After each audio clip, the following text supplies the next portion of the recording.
G'day everybody. Last night we got Navigate an Autopilot update and backgammon, which I don't know how to play. So what we're going to do now is going to set a destination somewhere that takes us down the M4, the M7 and onto the M5. And we're going to see how Navigate an Autopilot works handling these three motorway changes. So let's go. Okay, approaching M4 on-ramp. Once you get onto the on-ramp, we're going to turn on Autopilot and see how this Navigate and Autopilot goes. We're merging onto the M4.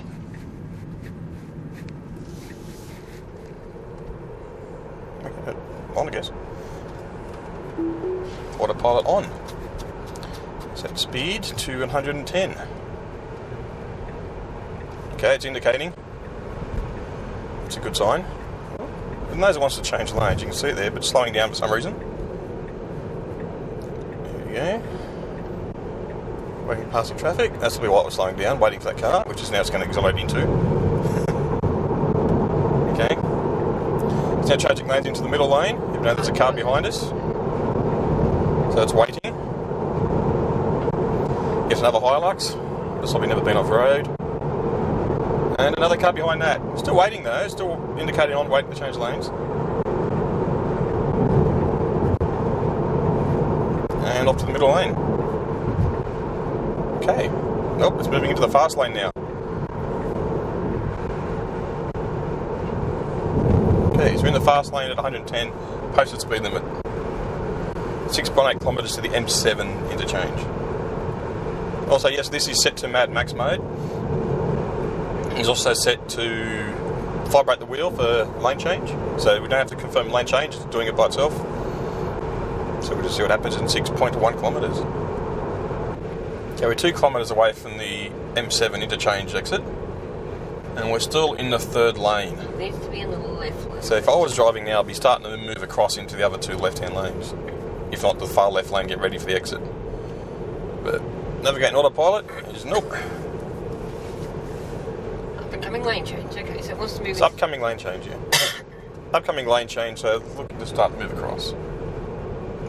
It's highlighted the lane, but now it's creeping up on that car there. Here we go. Here we go. Now it's slowed down a bit. No? Oh, yeah, Here we go. And lane change, yes, that's better. Now we've got 1 kilometre to go before we've got to change lanes again. If I was driving, I'd be looking to get into that left-hand lane about now with 800 metres to go. So he thinks it can change lanes Yeah, in this lane? he thinks there's two lanes. Yeah, car's slowing down, but there's no indication of wanting to change lanes onto the on-ramp. It's slowing down, but that's because the car in front's slowing down too. It's not attempting to change into that lane. No, slowing down again. Cars in front are slowing down. Cars in front are slowing down, that's why it's slowing down, but it's making no attempt to actually exit onto the M7 on-ramp. Exit completely, and now it's gone, okay, I'm going to go back into the middle lane at 80 kilometres an hour. For some reason, it's gone down to 80, I don't know what behind it. We're just lucky traffic's a bit quiet today, yeah. Okay. So now we're back in the middle lane of the M4 heading east towards the city. To exit Wattle Grove Road, but it can't because it's not in the right lane. Now, bearing in mind, this used to be 2 lanes back there. Well, 3 lanes now, but the lanes have changed around here recently. Okay, so we've totally missed the M7. We wanted to go that way, so it looks like we're going a long way back to the M7. Via Reservoir Road exit. Upcoming lane change, 1.9 kilometres to the exit. Okay, nice and early, it's good. Now it goes. Takes a while. Remember, this is set to Mad Max mode.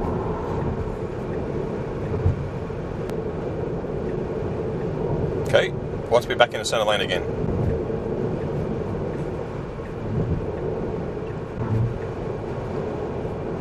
Even though it knows there's 900 metres to the exit. Here we go, back to lane change, around that slow car.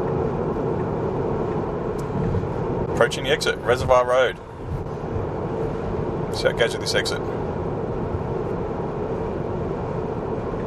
Oh, indicator on at the last second. Like a good Sydney driver should. And here we are on the exit. That's strange. It's not quite the M7, but it's sort of close. A couple of kilometres, it's close enough. Okay, so back to standard autopilot now, so we'll manually do the U-turn as directed on the navigation screen and get back onto the M7. Sorry, the M4 westbound to try and get back onto the M7. That was interesting. It was actually coming to a stop. Was it? Yeah, I wasn't doing it. And there was no cars in front of us. Except I put my foot in the brake at the last moment. I should have let it go. Okay, that was weird. It was actually reacting to the stoplight. I have to try that again. Yes. Next mission. Car's actually slowing down at red light now. Oh, it wasn't actually slowing down. But I think it's only navigated on autopilot when you exit the freeway. It comes up to the light and stops. Okay, back on autopilot, navigate on autopilot, onto the M4 again. I don't know why it's got the right-hand indicator on, but... Yes, it's turning right, but going left. There is a right-hand lane coming up here, but these lanes are new. This used to be a single lane on-ramp. Okay, we're going... There's no cars around. There we go. No, Okay. take over. I'm going to take over there. That was I unusual. was letting it do what it wanted to do to see what would happen. Okay, re-engage autopilot. Come on, off indicator. Thank you. Okay, so back on navigate and autopilot after that Little detour, scenic route. So we've got a car right next to us going quite fast. Let's see what happens here. The car sees it, yep, slows down a bit. Slows down, good. And we're moving now. Okay, front has slowed down on the brakes. Car slows down too, which is good. Taking now. It's not a good idea if only 1 kilometre to the exit. We'll see how it goes. Nope, rapid braking. Lane change again. So it's accelerating up to get past this slow car, I think. Yes. It's going to go in this gap. Okay, interesting overtake. Pick the tiny gap. Probably pissing people off behind me. Just like all good Sydney drivers do. Force your way in a tiny gap that, don't need to do. I've got people behind me going, what the is this person doing? No. There we go. Lane change back to the middle. Okay. 400 metres from the exit. This is weird. Right, let's do that then. I am ready to take over because I probably will have to. There's no chance of getting it on the ramp into that M7 like exit now. Oh, well, it looks like we're not going to M7 then. Slowing down, tap the lane change into the fast lane. Even at the speed I said 80k now for some reason. Okay, he's taken us back to the fast lane. Nope, back again.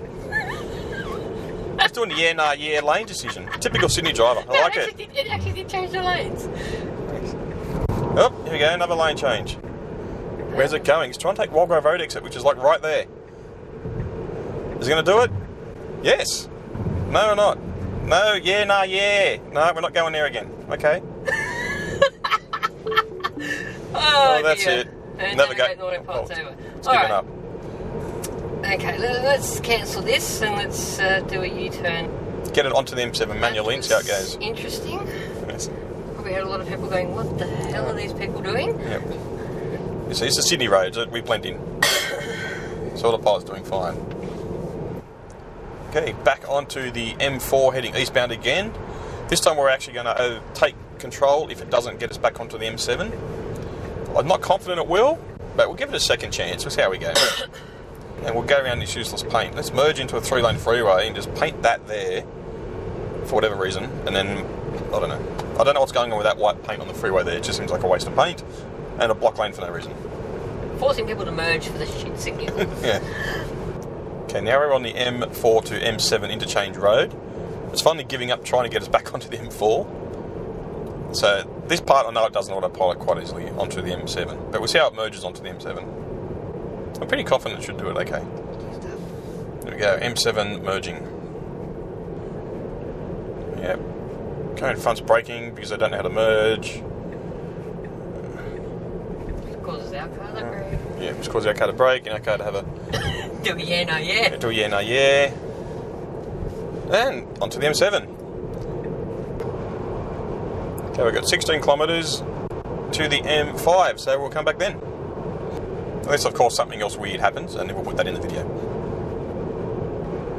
Okay, 1.8 k's to the exit. We've got a slow car in front, so I'm assuming it's going to change lanes at overtake. But if it's me personally driving, I'd slow down and wait for the exit. Which I hope it's going to do. Okay, it's not planning a lane change, which is good. I'm assuming now it's slowing down knowing it's got to exit here.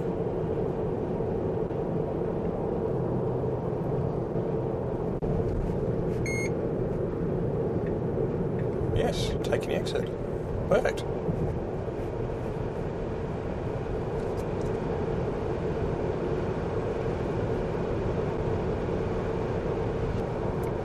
M7 to M5 change successful. Did quite well. Okay, M5 merge. Let's see how we go here. Yes. Doing good. Okay, now successfully onto the M5, doing 100 k's an hour. Next challenge, Heathcote Road exit.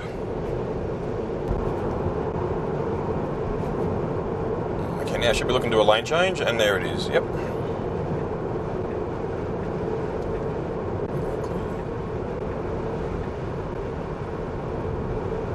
That's it. We are already on now the exit lane, because this lane ends at this exit.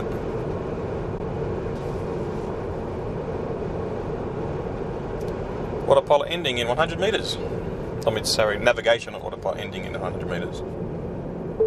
Slowing down. Good. That's it. Successful. Now to turn around and see if you can navigate us back home via the same route. M5, M7, back onto the M4. Okay, the return journey. M5, M7, M4. So here we go. Heathcote Road on-ramp.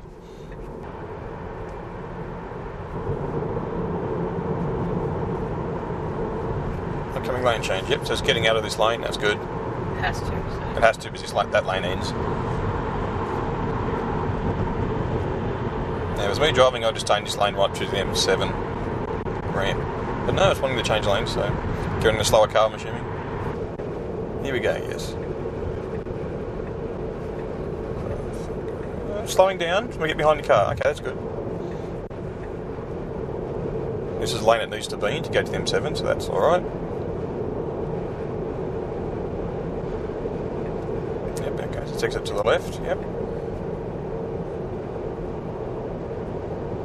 Yep, it changed the speed to 80, yeah, but that did pretty well. M5 to M7, successful. Why don't dead cat microphone covers come in multiple colours, just like real cats? Okay, so far, impressions of the first half of this trip. The M4 to M7 interchange was a failure, as you saw, failed twice. But I think the reason behind that is because all that roadwork there has only recently been completed, probably within the last 12 to 6 months. So it assumed you can turn left onto the M7 on-ramp from that lane that was in, which now is the second from the left, which makes it impossible to do. M7 and M5 have been around for quite a while now, so I think the maps or the data for the M5 M7 is old enough, and it handled those without the problem at all. Overtaking seems to be working quite well. It's doing nice fast lane changes in Mad Max mode. So overall, pretty impressive so far. So now we're 14 kilometres from the M4. So there we go. But overall, so far at this point, it is a perfect Sydney driver. Changing lanes for no reason, hitting the brakes for no reason, swerving everywhere, missing exits. Perfect. What? Am I the only person to choose fingernails? Good thing though in Sydney, if you're a heliocentric astronomer, you probably get some really good photos of the sun. Look at sunspots. You won't need those sun filters on into telescopes at the moment. You can literally look at the sun with your naked eye and a pair of sunnies through the roof of the Model 3. 400 metres. 300 metres. Okay, it's planning the merge. Okay, that's good. I'll be turning the indicator on now, but here we go. Yep. No. Looks like we're not getting off on the M4 now. That was disappointing. That means now we have to pay more money for the toll. Why are we in this lane car? Okay, that was disappointing. Missed the M4 exit. Which means you have to take the long way home. A bit disappointed with that. I really thought that would have taken that M4 exit quite easily, because that exit has been unchanged and has been like that for quite a few years now. So disappointing. I can understand it having issues on the exits that have only recently been updated and changed. Is the map database not be updated in the car yet, even though it's the most up-to-date in the car? Understandable. That's why I'm assuming the M7, M5 interchange worked well, because it was an old motorway. But yeah, that bit surprising, which now means we've got to pay a little bit more in the toll and go back home via the back roads to Western Sydney Uni, unfortunately. So we don't get a chance to see how it works exiting the M4 at our designated exit. Bit of a bummer. Yeah, go back on the M4 there, but we just won't go. Yeah, okay, we'll do that. We'll go back onto the M4 there. We're not going to the M7. Yeah, we're not going to come back via the M7. It just costs too much money. Okay, 700 metres to the exit. I don't think it's going to work. No, it's lane changing back into the middle of the motorway again. It looks like it's going to miss our exit. Yep. I don't know why it's assuming there's 4 lanes here. There never was 4 lanes here. But yeah, there's the exit. Exactly what we did yesterday. Same last time. Yeah, it's not. Okay, totally missed the exit again. Oh well. Exactly what I did yesterday. 100 metres, navigate autopilot is ending after complete fail and a sudden braking right there for no particular reason. So that's it. Autopilot. Navigate on autopilot on the M4, M7 and M5 network interchanges. I give it about a 50% on the changes onto different motorways. Changing lanes and overtaking is all perfect and brilliant and working well. But yeah, I don't know if it's because there's been a lot of roadwork in the area recently, but examples like that just there hasn't been much roadwork here. It's always been 3 lanes, not 4. So I don't know what's going on there. Yeah, that exit's been there for quite a long time. So I don't know why I missed it. It seems to know there's an upcoming exit, according to the information on the screen here. But then, instead of taking the exit, it moves back into the centre lane away from the exit. I don't know why it's doing that. Probably never know why. But that is our experience with navigating autopilot after the update arrived last night. So if you got this far in the video, thanks again for watching. Don't forget to take care and drive safe. See you all later. Bye.